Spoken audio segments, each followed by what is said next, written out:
어서 오세요. 오늘도 조시플 채널을 찾아주셔서 진심으로 감사드립니다. 오늘 준비한 소식은 디아블로4 모닥불 대화 영상 풀버전입니다. 번역은 친절한 구글이 도와주었습니다. 혹시나 풀버전이 궁금하신 분들을 위해 준비한 것이니 원치 않으시는 분들은 채널 고정하라우. 그럼 구독과 좋아요 부탁드리면서 시작하겠습니다. Alright, 조시플, 플레이를 보여줘. Do the thing.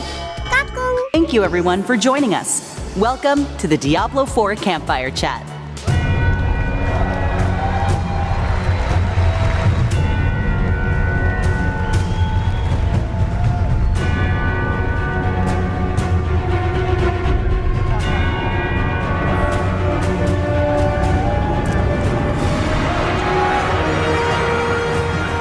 Welcome to BlizzCon 2023. Wow, this is crazy. This is awesome, seeing so many people. Very, very different than our streaming studio back in the office for sure. But thank you all for joining us on a very special version of Diablo's Campfire Chat.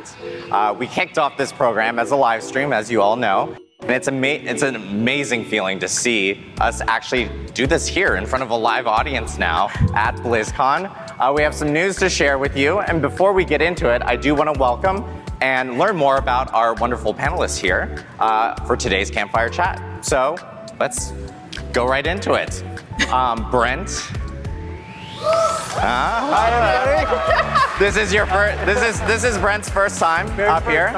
Can you tell us a little bit about yourself? Wardrobe. I know. Look, it's for a very good reason. Okay. Don't worry. Green We're breaking for- a little color tradition up here. Green for Diablo. Yeah. So my name is Brent Gibson. I'm an associate game director on Diablo 4. I was a part of the Vicarious Visions team that came together with Team 3 a couple years ago to make Diablo 4.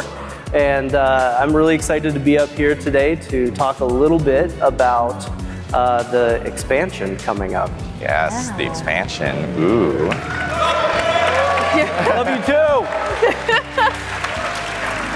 Now, I know we have multiple teams, Brent, Yes. that are working on Diablo 4. So, and you yourself are going to be talking specifically about the expansion here today. So yeah, it's great to hear that, you know, we have multiple groups working on the game for Diablo 4. But we're all one big team, which is the exciting part. Yeah, very, very big team. And of course, you know, based off of community feedback and everything that we've heard, those groups are going to be working on seasons and upcoming items, and then of course the expansion that we have here.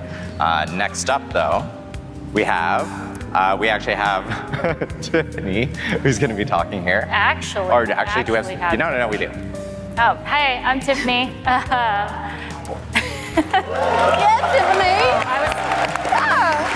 I was not pausing for applause. I'm just awkward. But this is my 14th BlizzCon. It's my 9th as an employee. I first attended as a part of the community in 2005, so it's really special to be up here. I've worked on the Diablo franchise for 12 years now, starting on Diablo 3 12 years ago, and then moving on to Diablo 4 for the past years. Brent and I actually unknowingly worked on the same game back in 2009, Marvel Ultimate Alliance 2. Yeah, that game is awesome. It's a big throwback. So it's been such a thrill to work with him and a bunch of the others from the Albany office again on Diablo for the past few years. Awesome. Thank you so much, Tiffany. We have Kaylee Calder here. Kaylee is actually a familiar face on the Diablo side. You may have seen her in some of the videos for our seasons and everything. Kaylee? Yeah, hi everybody, I'm Kaylee Calder and I am one of the lead game producers on Diablo 4.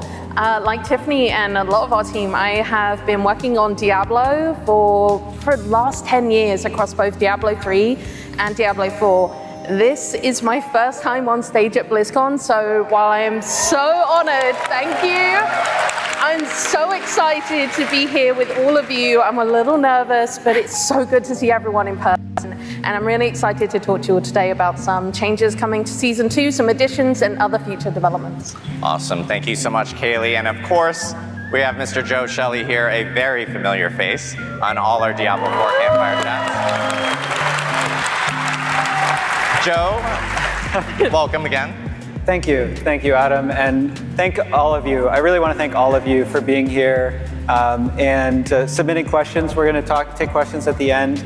And really, for all the feedback that you've given us throughout the launch of the game and Season 1, it's incredible to have a campfire chat, but this huge array of other attendees at our campfire. So it's incredible.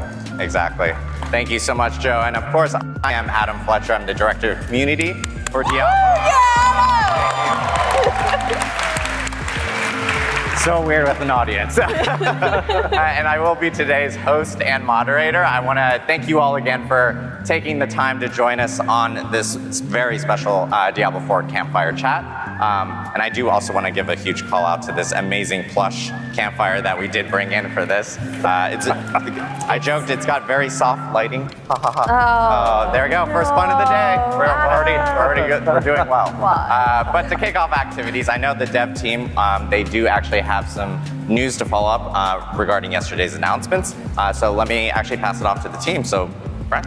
Yeah, we're really excited to show the sneak peek for the next chapter of Hatred. We've been on pins and needles to share some of the information from the expansion for a very long time. And it's going to be taking us to a brand new place. And it's really cool because it's actually in contrast to that dark gothic setting that we're used to seeing in the main game. We're going to go to some place that has a bit of a different flavor. So for those of you who are new to the franchise, it's going to be fresh. But for some of you who have been with us all along, we're going to go take a trip down memory lane and actually go to a place that's a little nostalgic. So with that being said, let's take a look. 일이 이렇게 된 데는 너와 나 모두 책임이 있지. 넌 네가 내려야 할 선택을 이 아이에게 미뤘다. 이 아이가 한 걸음 내디딜 때마다 나는 더 강해진다. 빗속에서는 구원을 찾을 수 없으리라.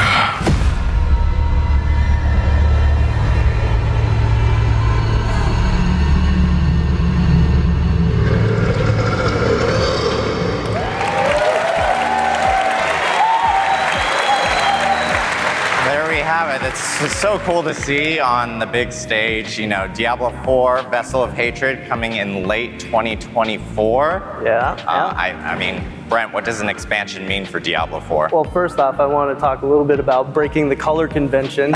You've been giving me I've got green shoes all on. sorts of grief over my green jacket. I like the green. Yeah, so for us, expansions are important because it's a great opportunity to take one big cohesive step forward. You know, when it comes to continuing our dark story, exploring the new region we're going to talk about today, or even new ways to play with new monsters and a new class, we want to make sure that all of these things go together in a really nice way. And I've been joking for a little bit about how this is kind of like making a really good burger. Right? You want to make sure that you're pulling in all of the ingredients that you need so that when they all come together and you take one big bite, all those flavors are working together. And so for us, that cohesiveness is really important. So you say burger, there are a lot of variations of burgers. There's like single burgers or like maybe a double from In-N-Out or something like that. I'm so hungry now. Yeah. You know, coming from Albany, In-N-Out, I'm down. That's great. So what kind of burger is this here? That's a good question. You know, I guess I look at it as kind of like a bacon barbecue burger with all the classic ingredients, but with like jalapenos, right? Like throw something in that's a little bit spicy, a little bit different. And so a you little have bit green. And a little bit green, that's a good point. I didn't even think about that. So yeah, we want to make sure that we have all the nice traditional ingredients that speak directly to the core of our audience, but we're also offering things that are new. Awesome. Well, I know with Vessel of Hatred, a new expansion, there's going to be some story and lore kind of attached to it. And let's kind of talk a little bit more about the story. What do you think, Tiffany? Yeah, so when we last left off in the main campaign, Nerel was traveling south with the stone with Mephisto. He got himself trapped in there again, as you know he tends to do. She's been following the footsteps of a prophet of light, looking for a way to deal with this stone and the prime evil that's trapped within. And she's a really fascinating character because she's a child, but she's been through a trauma, so spoilers if you haven't played the main campaign of Diablo. But here she is directly challenging the influence of a prime evil, something the Haradrim have always famously failed at. So for players that might be jumping into Diablo 4 for the first time with the Vessel of Hatred, they'll have the choice to either play through the main campaign or jump directly into the new chapter.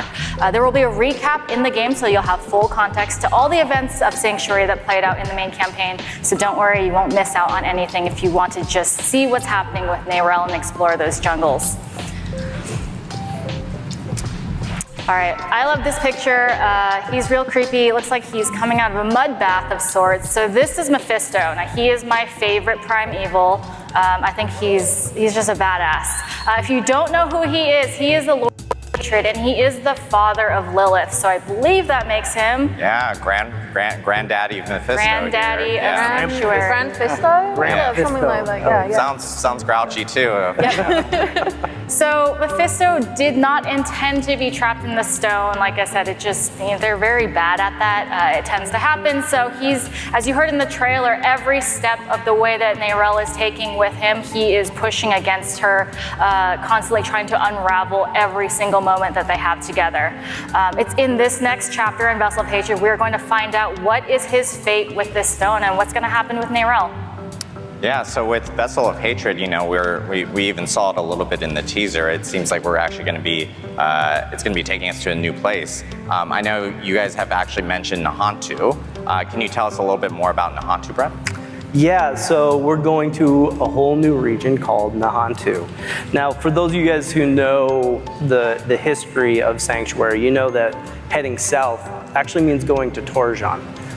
When we started off with the expansion, we decided as a team to really think about how we're referencing cultures moving forward. And for those of you who may not know, the Torjan people are a real people. And they're an amazing culture. They have beautiful traditions. You should totally look it up. But for us as creatives, we want to make sure that we're always in a position where we're being inspired by, as opposed to lifting from. And so because of that, we decided to review some of our names and make some changes. So how are we kind of doing this game? We've actually decided to fold it in creatively.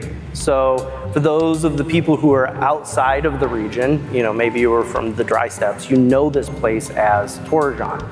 But the people who are there know it as Nahantu. And so you're going to see that folded into the story in some really creative ways to give that name some power. Awesome. I know we have a lot of cool architecture, like right here, we're seeing kind of what looks to be like a river gate. Yes, so everything starts here at the river gate. We look at Nahantu as a place that's been closed off from Sanctuary. It's been closed off from all the things that have been going on with Lilith over the last several moments of our story. And so you can imagine this monolithic statue where the doors have been closed for the last several decades, and now they're open. And we're going to see what happens with Neyrelle as she passes through these gates. If you look at this next image, we like to look at the jungle as this place that is a wild and dangerous place. We also love the idea that it's a living, breathing character of its own. It has its own personality. It expresses itself in different ways throughout the game. And so this concept is a really good example of where things from the outside may have come in, but the jungle's going to reclaim it, right? So you're going to see these branches pulling back some of the architecture that you would see through the region. But for the things that have been there all along, it's going to live symbiotically with, and so you can watch the river flow through the structures of the area as well. You know what? This is actually one of my favorite concept pieces that we've made for the expansion so far, because even though it's an environmental scene, it really just shows the depth and scale of the jungle, which is not really like a place we've ever gone to before within Diablo 4 so far. And it really inspired the team as well when they saw it, that feeling of like scale and age, I guess, is a good way to describe it. The idea that these roots are so old that they stretch across the chasms in the area. You can see there's a very small character in the middle of that branch. Very hard to see. It creates a sense of scale that allows us to do a lot with the environment. right? So it's not just trees in the area. These trees are actually fixtures or structures of the place as well. You know, we've seen a lot of environments, and I know there's a lot of also architecture here in the haunt too. So can you show us a little bit more about that as well? Yeah, so this is a great image that starts to show how we wanted to integrate a lot of the natural features of the world in with the architecture. And so you can see the river is flowing with and around this piece right here. All of this starts from a place called Kurast. So for those of you who've been with us for a while, Kurast is an iconic place that sits in the heart of the jungle. And it's not just a town, it's not just a capital, it's a sprawling city. So you can imagine a lot of these structural elements popping up all over the place, spreading across the entire jungle. And this is just one piece that shows the potential of that. If you take a look at this next one, I love this. This is one of my favorite concepts of the entire package. This is a perfect example on how we're folding in that living, breathing jungle into the architecture. I got to give a huge shout out to the team. The level of detail that we put into this is absolutely incredible. They pay attention to our environments just as much as one of our characters. So all the detail that we put into Lilith or Inarius is the same amount of detail as you would see in a piece like this. So big shout out to the team for what they can do. Yeah. So I know you shared a little bit about like Kurast, and you know it's a very recognizable place, like or in the Diablo history. Like, can you get into a little bit more detail for us of like some of these maybe recognizable places that we'll kind of come across? Yeah, I love to talk about these next few concepts here. So I was a big player of Diablo 2 myself, so you may recognize some of these places. We keep talking about bringing you back somewhere nostalgic. So we're going to start with the dock towns. So you can visit the original Kurast docks from D2 in Act 3, and through time it's changed. It's been 72 years since the events of Diablo 2 in the world of Sanctuary. It has been 72 years in real life. So I'm excited to jump in there and see what the denizens have been up to, see if there's anybody that's still around from the past 72 years. And like Brent and Kaylee were saying earlier, a concept piece like this really gives me this incredible sense of scale in the world of Sanctuary. And I'm super excited to explore areas like that. We know that locations like this really set the tone for successfully delivering on that nostalgia and embracing that legacy of the Diablo universe.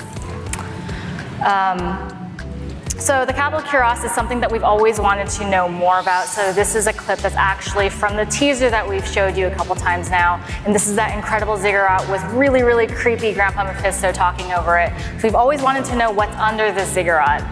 What's amazing about this is that for the dev team, this is one of the earliest sources of inspiration when we started working on the expansion. And so seeing it make all the way from original concept into the actual teaser that we showed this weekend is really exciting.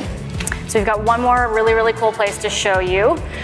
So this is the temple city of Travancore, and it's where the Horadrim originally imprisoned Mephisto in his soul stone. It's deep inside Kurast, and I am so excited to go in there and see what's happened in the last 72 years. Joe, what do you think? I hope I don't get slowed by hostile blizzards again.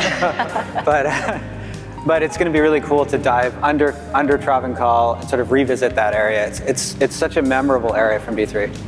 Yeah, Travancore was super memorable. Act 3, everyone remembering as they're fighting the council there. So it's great that we can revisit that here in Vessel of Hatred. And of course, a big question I know that people have with Vessel of Hatred, does that mean a new class is coming?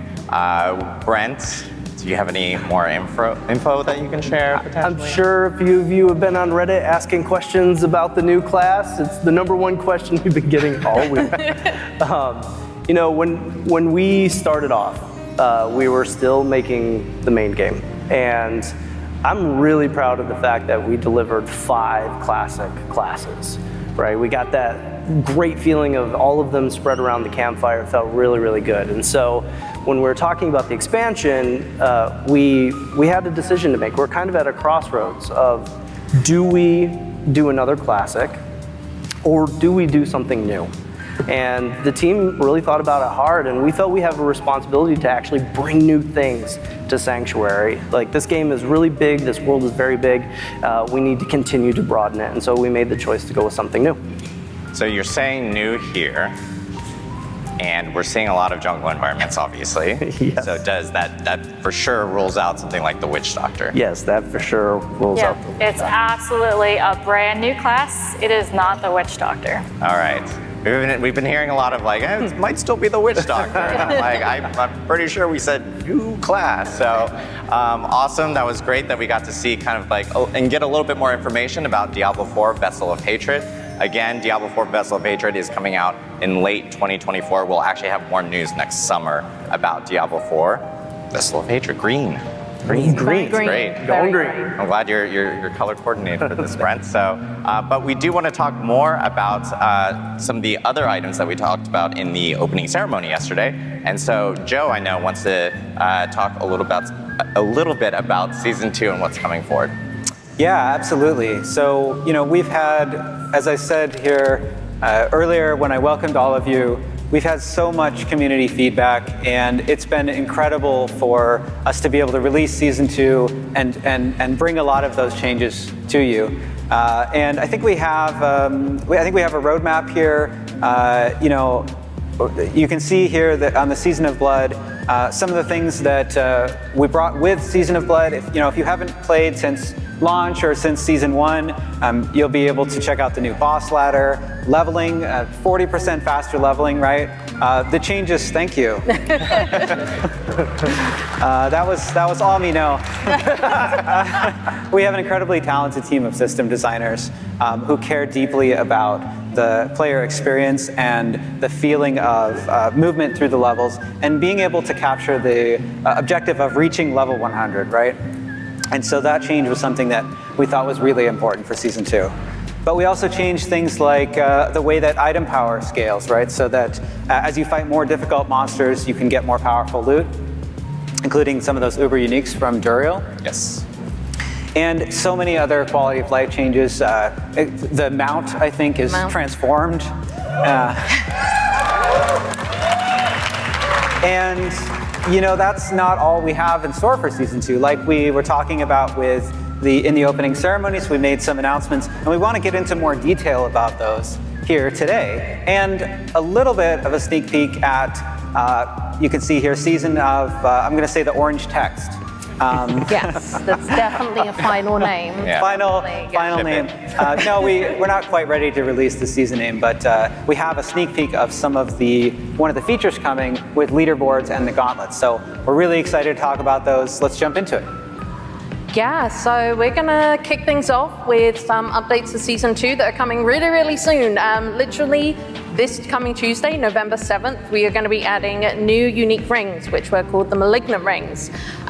Developing seasons is an opportunity for us to look for ways to bring things back that you, our players, really enjoyed and really engaged with. It doesn't mean that we'll bring things back from every season, but we will look for opportunities, especially when the community is letting us know how much they enjoyed it, and also we also had a lot of fun with these.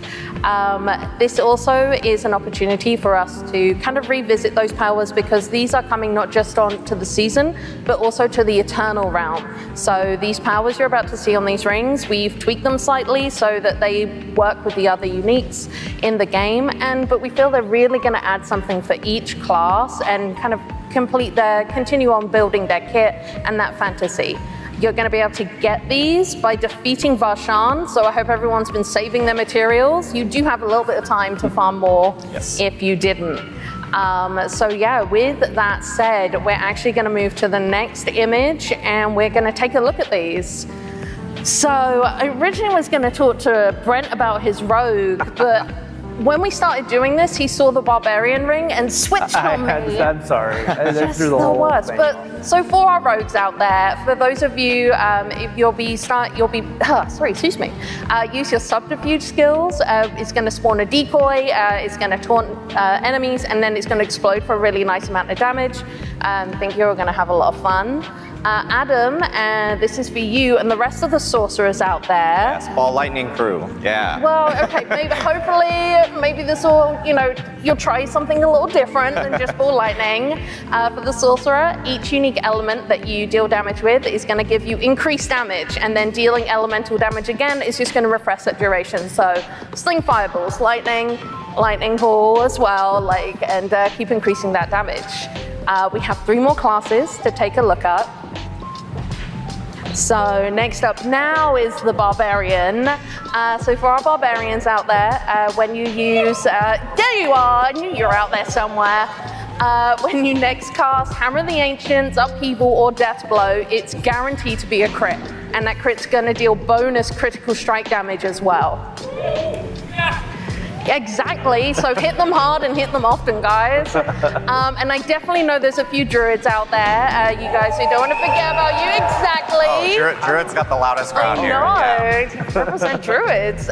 So for druids, when you are casting your ultimate skill, it is going to draw enemies in and deal a huge amount of damage based on your willpower. It will do that when you cast your ultimate and then 5 seconds after. And then lastly, the Necromancer. Necromancers, rise up! That's right. There's actually 3 Necromancers up here because 3 of us are playing it this season. Total coincidence. So we all love this power. We know everybody else loved this. So we are bringing back that walking near your corpses is going to automatically activate one of the following skills, which is Corpse Tendrils, Corpse Explosion, or Raise Skeleton. So yeah, that is... That's going to be the Malignant Rings, and as we said, you're going to be able to get them from Killing Varshan starting on November 7th. So next week, everybody. Awesome. Thank you so much, Kaylee. And again, we're super excited about bringing in these malignant powers from season 1. Thanks to community feedback and you guys actually wanting these powers back in, we were able to get these in these new rings that will be coming out on Tuesday. And again, patch notes actually are going to be available on Diablo4.com for that patch immediately after this panel, so you guys can actually see what's in that update for players on Tuesday, which is awesome to see. So, but we do also have some more information to talk about. Even more Yes, stuff. So we have some more events taking place in early December. Haley is gonna jump right in. I'll kick us off. Yeah, December 5th is our next update for season 2. And we've got some additional updates coming in, some quality of life things, and then something Joe is going to talk about. But I'm going to talk about some additional changes to the Occultist. Chris mentioned this yesterday in opening ceremony.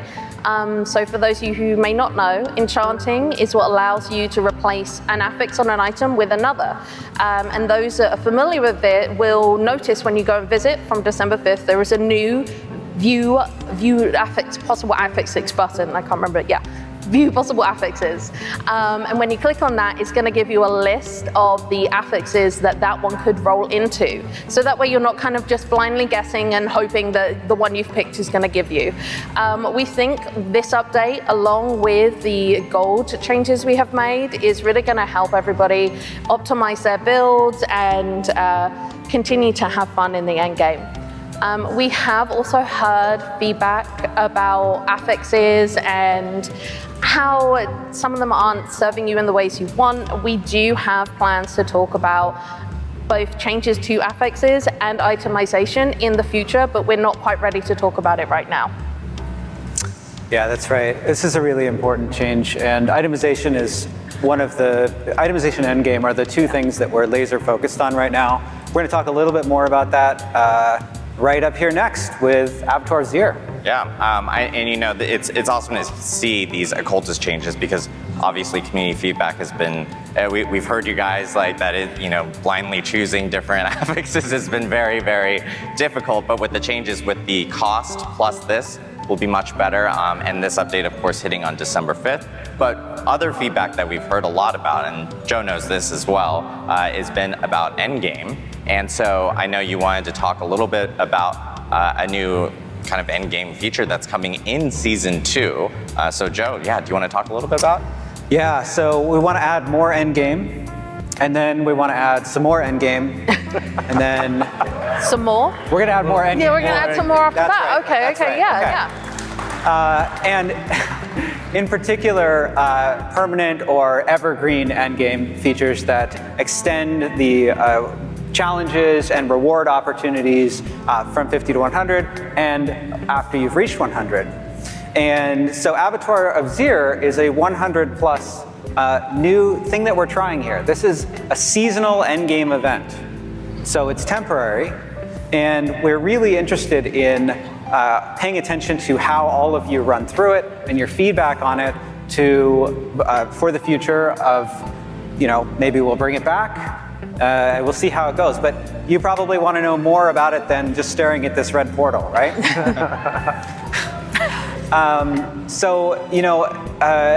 We have a chart that used to be on a napkin, but It's very beautiful. This is when you work with a bunch of designers, they like to make these little flow charts, and then they hand them to you on a napkin, and they go, "Can you make them pretty so we can show them to people?" So, designer flow charts. Paint for life.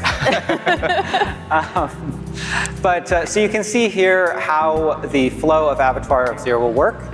After you complete the final step of the season journey, you'll be ready to face off against the Abattoir. And this is a very, very difficult area. You're going to need to bring all of your skill, but also you're going to need to bring the very best builds.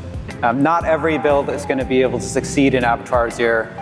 And that's why it's positioned like after you've really defeated Echo of Lilith, you've defeated Duriel, you've got your Uber Uniques, and you're like, what's next? What's the next challenge, right? And the Abattoir is meant to be that. So you're going to get a recipe for the first tier of Abattoir of ㅅ. When you complete that first tier, you're going to get a recipe for the next tier. And I want to state that there are 25 tiers of Abattoir of ㅅ. And that's fewer tiers than there are of Nightmare Dungeons, but each tier of the Abattoir is much more difficult than the tier before. This is not the same as Nightmare Dungeons 70 to 71. And you're also going to get a ton of Paragon Glyph XP. So I know some people have expressed that it can be hard to level up all your glyphs through Nightmare Dungeons. That you're going to get so much from this event. And you're going to need it because you're going to want to level up this new unique glyph that you can get as a reward for completing the Abattoir. This glyph, the Tears of Blood, is tied to the event and is also persists during the duration of the event. But it will be incredibly useful for increasing your character power so that you can take on those tougher tiers of the Abattoir. You can see that it has a larger radius than other glyphs. It can grow even beyond that. It has multiplicative powers on it, and it can be leveled up to 200 times. So it is still a capped level, but it has a lot of progression in it. Awesome. Lots of stuff coming here. December 5th. We got the Occultist updates and Abattoir of ㅅ, which is the end game that we just talked about that. And that will run through the end of Season 2. So players can expect, to be able to go through that starting on December 5th, which is great to hear. But we also have even more events in December that we do want to talk about. One that's a little bit more festive. We mentioned it yesterday. Kaylee, I know you want to talk a little bit about Midwinter Blight. Yeah, so for everyone that doesn't live in California, this time of year can be darkening and colder. You might get snow, lots of rain. Where I'm from. Yeah, where you're from, basically. You're going to need the winter clothing. As you return to Fractured Peaks on December 12th, where the Midwinter Blight is taking place. As you return, you're going to find that it's been enveloped in a storm. It's freezing out the locals. It's eternally dark, and there are new horrors lurking, waiting to, make your lives and the inhabitants miserable. So yeah, I hope you brought some ice scrapers with you. Maybe help us out here. Yeah, we're working on a special Diablo ice scraper. Reaching out to John Mueller to see if we could get that marketed. Yeah, definitely. Okay. So it's going to start in Kyovashad, and you're going to meet Gillian, a wandering bard, and he's here to try and bring some cheer and warmth, which you can see in the video as we go to that. And he is located in the Hibernal Square. And he's giving as well a warning of the storm and the terrors lurking within. And as you can see, this is a classic Diablo holiday space, decorated mostly in skulls, which we find very festive on the team personally. Yes, and at its center we have the Totem of Midwinter, which plays a part in the event itself, but I'm not going to spoil that. We'll kind of go into that. So what's happening outside ㅅ231105ㅅDIABLO4? You're going to head back out into Fractured Peaks, you're going to explore the zone, and you're going to encounter some sinister snowmen, or what demons consider snowmen, that we're calling frigid husks, which, yes, they're beautiful. Yes, very beautiful. I will note, and I don't actually know if Rod Ferguson, our GM, is here. He is making me insert this wonderful pun. It's all Rod. He was like, as soon as he saw him, so Rod Ferguson, trademark pun, Frosty the Goat Man is what he likes to call these. I thought you were meant to sing that. You know. No, we're not going to. Okay, no, we're gonna nixing the singing. No singing. Okay. All right, so who's building these? I mentioned demons, so you're going to see some familiar faces, but they're under a new allegiance. These Blight Fiends have new tricks, new ways to terrorize and harass both you and the locals, and they're just generally causing mischief and terror under the orders of their leader, who is the Red Cloaked Horror. He lives in the darkest corners of Fractured Peaks, emerging only with the storm. And he is going to, be really, really mad at anyone disrupting his plans, and he's going to try and make you dead. I think he looks really jolly, personally. I'm a big fan. Again, another Rod Ferguson pun. Here we go. And this one I will sing. I will. Okay. Rudy the Red Cloaked Terror. Oh, God. There we go. All right. Leaving now? We're done? He doesn't even have a nose. Yeah. That's the problem. I know. Rod has the worst puns. We know that. So. All right. So what are you going to be doing? You're going to be heading out into Fractured Peaks. So we're going to bring up a video with some of the kind of gameplay a little bit here. You're going to encounter the Blight Fiends having a really jolly time. They are they cute. are. They are. This is the cutest little. Well, we're going to ruin their Murder day. them. Yes, exactly. Snow globe of these. Murder, destroy those snowmen. And you're going to engage in a number of events unique to Midwinter Blight, destroy frigid husks, defeat the Blight Fiends, and if you disrupt things enough, you may end up summoning the Red Cloaked Horror himself, who's, as I said, very annoyed at you. And participating in these is going to give you resources that you can take back to the Hibernal Square to progress the event. And And some rewards. Right, the rewards, because what's a festive event without presents and gifts and, things in general. So we have a number of new cosmetic rewards that you'll be able to earn through participating on the event itself. So these are a selection of weapons, and then we also have some really cool back trophies. I really like them. They've got bells, and there's some wreaths and lots of skulls, because we do like that here. We have a theme and we're going to stick to it.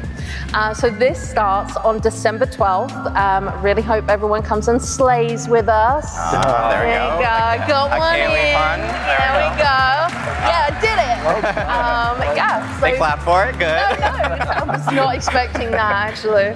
But that's Midwinter Blight. Awesome. It's great to hear more information about all these updates coming in. And Midwinter Blight's great because community feedback has been, we've heard a lot of people wanting more cosmetic options. And so now you have the ability of actually unlocking some skulls, some bells, some holly that you can actually incorporate to your character with Midwinter Blight. But all this information is going to be available again on a blog on Diablo4.com after the panel. And we're looking forward to getting all these updates in everyone's hands for Abattoir Zir, the Occultist updates, and of course Midwinter Blight. But moving on, we do have additional information to talk about Season of the Orange Text, as you called it. That's right. Joe. So Joe, can you tell us a little bit more about what's coming there? Yeah, so more endgame. More endgame. Yeah.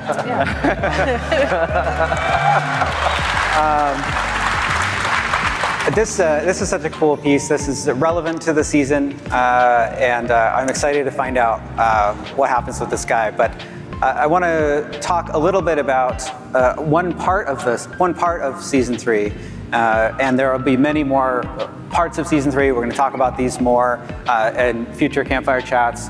But we wanted to talk a little bit about leaderboards, leaderboard-driven trials. He wants it. This guy wants it, and so we're going to make it. Thanks, Guy. We weren't going to make it, but And so the way this is going to work is when Season 3 players reach World Tier 4, they're going to be able to compete in the Gauntlet, which is a fixed seed, non-linear dungeon where your mastery and your skill are going to be needed to achieve the highest scores. And those best scores are going to appear on the leaderboards. Now, every time you enter the Gauntlet, it's going to be exactly the same. That means the monsters and their positions, the layouts, the affixes.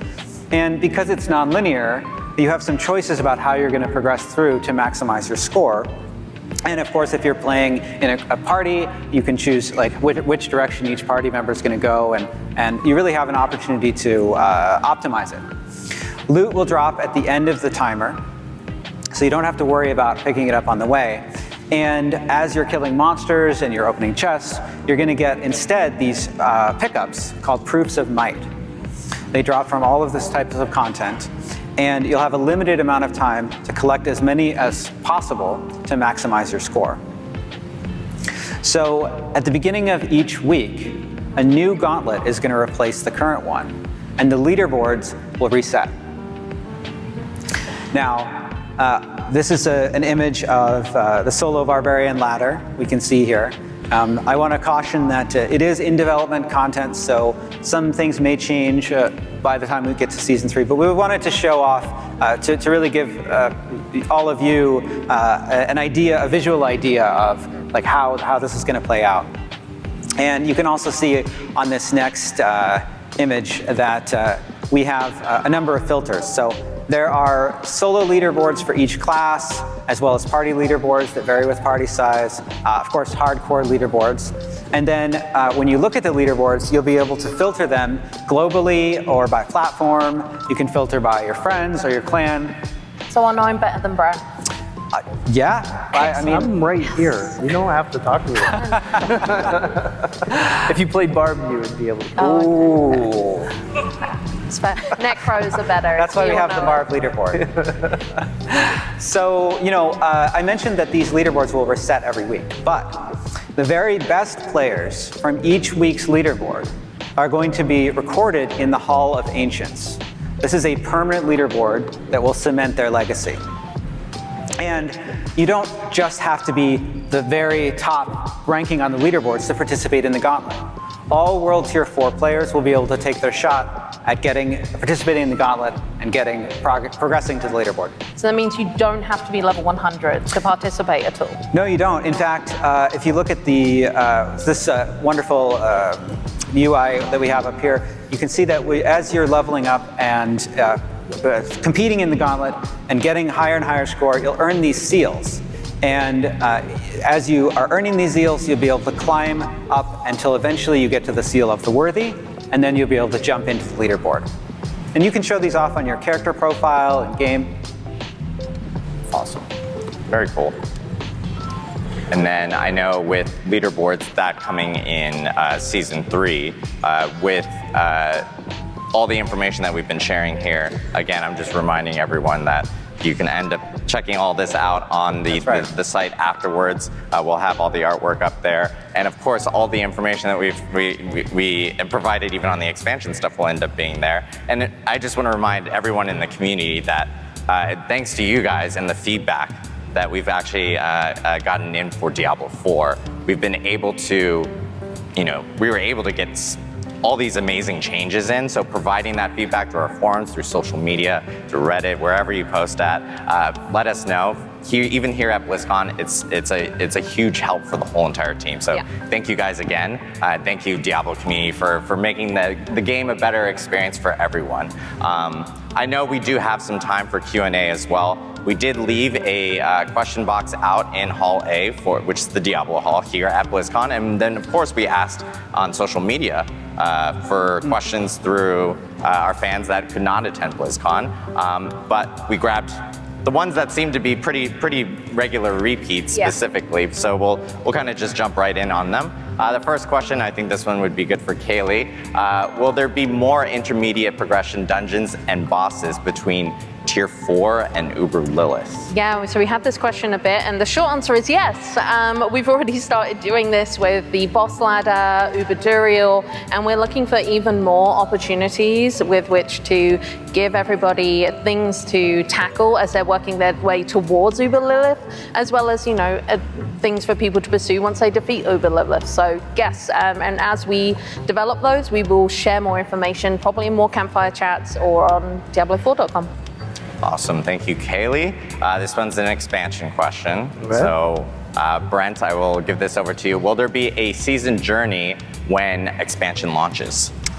Yeah, we know we have a large community with players who like to play in a bunch of different styles. So when Vessel of Hatred launches, we're going to have stuff for Eternal players. We're going to have seasonal content. We're going to have people who want to continue to play vanilla, people who want to jump into the expansion. Basically, we're going to have something for everybody to have fun with. Cool. Thank you, Brent. Tiffany, this one for you. Will we have a system to save and switch between builds? A very popular question. Very popular question. So the reason Adam says this is a great question for me is because I ask Joe this all the time. It's something I'm also very, very passionate, myself and lots of the development team and lots of the community is very passionate about. So for those of you that play Diablo 3, are very familiar with the Armory. This is something that we brought to the game in patch 2.5. And so we've been talking about it for a very long time. There's so many different things, so many activities, like so much room for activities in Sanctuary, and so many different things to be doing, whether you're playing by yourself, playing with a group, PvP, et cetera, et cetera. There's Paragon board customization, there's build customization, there's outfit customization, what gear you're wearing. So we want to be able to have an easy way to switch between those so you can keep playing and keep, min-maxing all of your experiences while you're in the game. So we have nothing to announce in terms of when it's coming, but it's something that we're talking about all the time and hoping to bring to Diablo 4 as soon as we possibly can. Awesome. I know it's a thing that a lot of people in the community have been asking for, and being able to switch between different builds and everything and have that saved. It's something that the team most definitely is working on. Next question we have is from someone who's actually attending here at BlizzCon and is actually a content creator, was in our opening ceremony as well. In the opening ceremony reel. From Don the Crown, and I think he actually made like a decision to come to BlizzCon like 24 hours before BlizzCon started. So he could be here right now. He could be here right now. I just really wanted to ask this question. Yes, exactly. But I will say this question also came from a lot of people. But Don the Crown asked, do you intend to add more sources of living steel to the game? Oh, yeah. Yeah, that grinning demon, right? Yes. Yeah. He sucks. Yeah. It's, that particular summoning material, we've certainly heard and experienced doing Helltides feels much more stingy than the other summoning materials. And so we want to make some improvements there. Yeah. Awesome. Yeah, so expect improvements coming down the pipe for that. And by the way, I just want to thank everyone for not putting your names in the box, because I would have completely screwed up half the names in there, as I normally do. So I appreciate people who do not put their names on there. You're the best. Last thing I need to do is butcher that in front of like 5,000 people.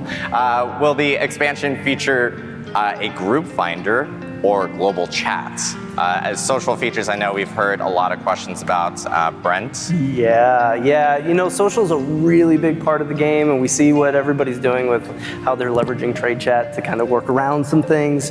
Our social team finds this incredibly important, right? Like, we got a lot of different ways to play the game, and we want to make sure that all of your communities can find each other and come together. And so we actually have to really get some tools in there to get to that point where everybody has a really smooth social experience. And so our goal is to make sure that we get as many of those tools in place before we actually get to the expansion. Yeah, and I really want to make a special call out to, we have an entire part of our team who are focused on social and the player experience, and they are so dedicated and so enthusiastic and are just amazing people to work with, and they're paying attention to the things that everybody's talking about need and trying to figure out the best plan to get those kind of things to you in the best time frame. Awesome. Thank you, Brent. Thank you, Kaylee. And then we have a kind of a last question here. this is from Knox, wherever you are here at BlizzCon. What are your plans? There we go. We found him. What are your plans for itemization moving forward? A very, very popular question. All right. The question. The question for Joe Shelley. Yes. Do we have a panel after this, or? No, this is a very serious and important question, right? And while we're not ready to share all of the plans for itemization that we have going forward, the team is working on the problems that we see with itemization right now, right? I think I was watching, what was that, Carbot video, I think, recently. And shout out to Carbot. Love his name. The character gets 2 items, and they're trying to compare it, and he pulls out his sort of monocle, and he's going through it.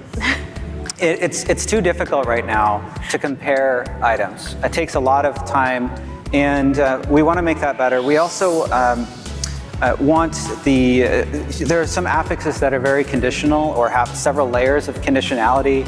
Sometimes this gets shorthand for this is the damage on Tuesdays, right? Like, really good on a couple days from now, it'll be incredible. But we think that there are too many of those that have really complicated conditional effects, and it's really hard to bring those into builds, and it contributes, as Kaylee was saying earlier, to a feeling of having it be very difficult to customize your items in a way that lets you get exactly the affixes that you want on your build. Get the field you're looking for, you know? Exactly. So that's something that we want to review. We also know that when you are optimizing your gear, the goal of that is to have the effect be that you feel that power. So you are customizing your gear, and then you go out and you want to be able to visually tell immediately, like, yeah, this made a difference, right?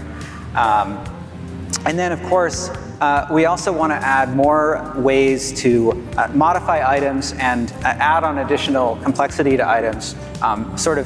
This is often talked about in the context of crafting, right? Better ways to modify items in that way, yeah. Awesome. Well, I know I'm going to throw another question at you, though, because there has been a lot of talk about the amount of aspects that are within the game. Do we have any plans on what we like for aspects specifically? Yeah, so it's going to take us a little bit of time to get this right. Probably won't see it in season 3, but soon after that. But we want to get the aspect crystals out of your inventory and into the Codex of Power. I think they agree with that. I think they quite like that. I'm glad. We're starting work on it right now, so we'd have to go back. But no, the Codex of Power is really a great repository of all of the legendary powers, or it should be, we think. And there are lots of opportunities for upgrading it or bringing affixes that you found, and we just really want to make that better. Yeah. Great, that's awesome to hear. I know a lot of people are excited to have an area where all their aspects are, as opposed to where we are right now with collecting everything for aspects and having your inventory kind of running back to the stash and putting them all in there and everything. So there we have it for the Diablo 4 Campfire Chat. We do have a lot of awesome things coming down the road, and I do want to remind everyone that this Tuesday we have an update with 5 new Malignant rings that will be hitting the game. You can farm Varshan to earn those rings specifically, and those rings are an eternal and seasonal, which is great to hear as well. And then, of course, on December 5th, we have our Abattoir of Zier. Yeah. Google Abattoir if you don't know what that is. I did. It's a slaughterhouse. It's a slaughterhouse. Yeah. Cultured Adam. And then we also have Cultist updates hitting on December 5th. And of course, December 12th, we have our first holiday event hitting Diablo 4, which is Midwinter Blight, where players can actually end up earning a ton of different new cosmetics. Dress your character up in some bells, some wreaths, holly, etc. Get very festive. Yeah. Exactly, get very festive. And I did want to remind everyone that we do have a Diablo Blood drive that is currently running. If you go to DiabloBloodHarvest.com, currently the community is at 73% to the goal. Once we hit 100%, good job, everyone. Everyone gets some rewards. Good job. great cause as well. It's for an awesome cause. You know, we're aiming to have 666 quarts of blood Of course donated. we are. So of course, gotta stay with the theme. So make sure to check out the site for more information. Panelists, We you just have wanted any to parting say words? thank you for coming to BlizzCon and watching online. We love Diablo and we love you. I can't wait to get back in front of everybody here and have more to talk about with the expansion in the future. So I look forward to seeing you all in Sanctuary.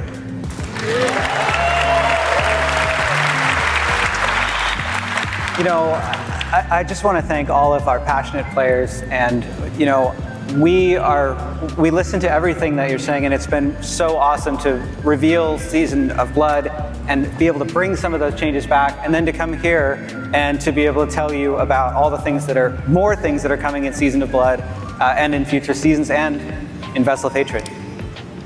Yeah, Drew.